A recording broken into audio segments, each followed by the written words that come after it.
So, this is the unprepared part of the evening, and I've always felt we should all get good and ready to be completely unprepared, so that's what I've done.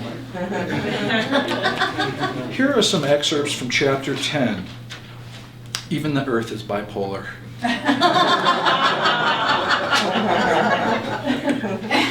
When teaching my students about nonlinear systems, I always start at the beginning.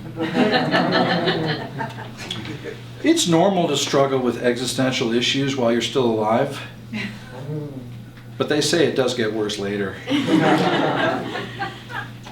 I love that you're so dynamic, and I hope you never change.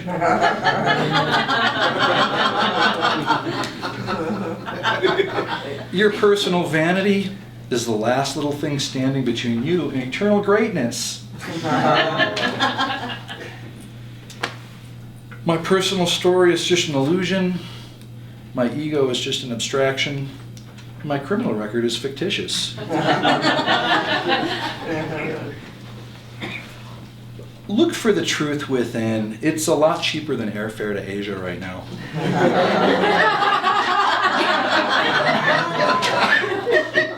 It's all within.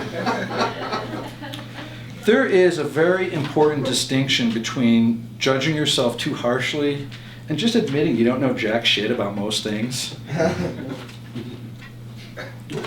Survival of the fittest is an idea that will lose in the marketplace of ideas. This is a real opportunity to do things exactly as we've always done them before.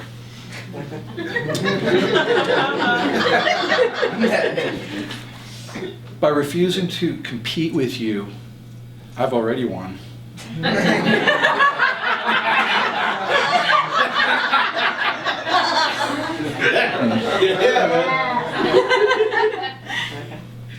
Shoot for the stars, follow your dreams, and stop being such an overachiever. I want to make my big difference in the world by showing people that things don't really change. You know, focusing on quality over quantity eventually works if you do it enough times.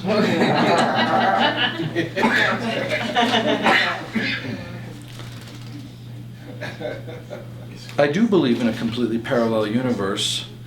I just don't think we're going to run into it anytime soon. I only support locally owned multinational petrochemical companies. You got to draw the line somewhere. Most of the things I worried about never came to pass. It was the things I never saw coming.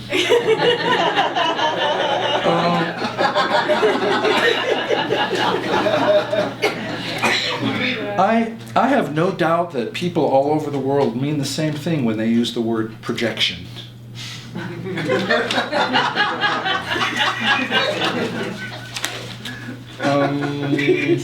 funny. That's funny. I saw the universe in a grain of sand about 10 minutes before the police picked me up.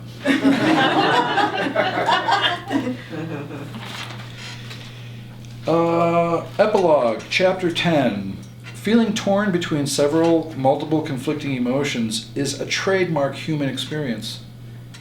And there's only one way to feel about that. Shitty.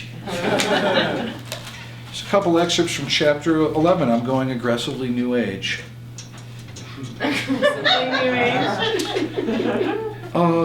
Richard Feynman, the physicist, once said, "The first principle is that you must not fool yourself, and you are the easiest person to fool." Bette Midler said, "I never know how much of what I say is true." And Gregg Eisenberg said, "I honestly don't tend to be in denial about my flaws, though I'm sure I must have some."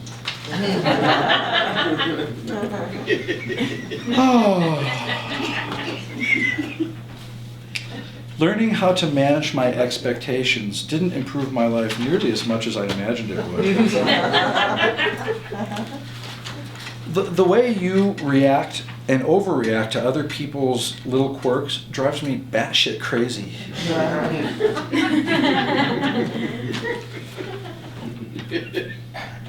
Loving kindness is the universal answer, my friend. Please don't annoy me with your personal question.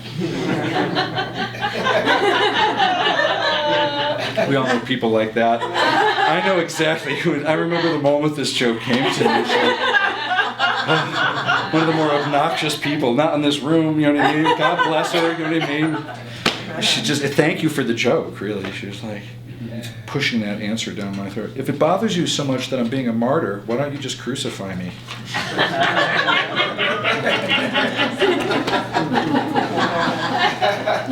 Selective memory worked for me 5 out of 5 times last week. Once you accept that you can never change your core personality, you'll never be the same. I knew it was my fault that the inevitable happened.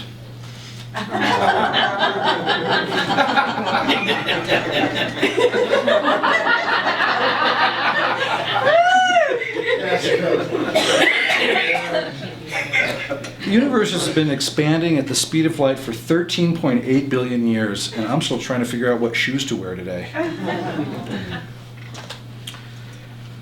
I don't go around worrying about how others see me.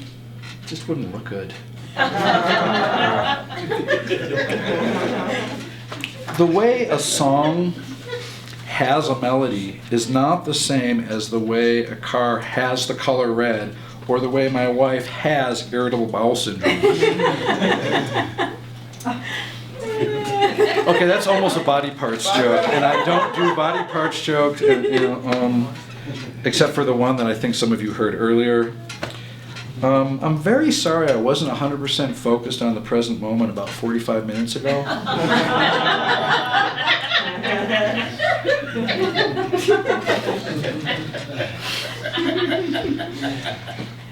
I'm giddy with incredible joy that you're back on your bipolar medication.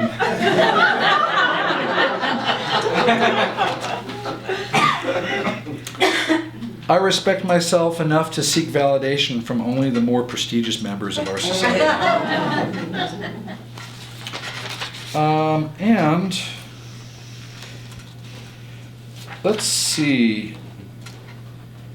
Please don't reduce a mid-20s East Bay pro-choice progressive like me to your simplistic labels.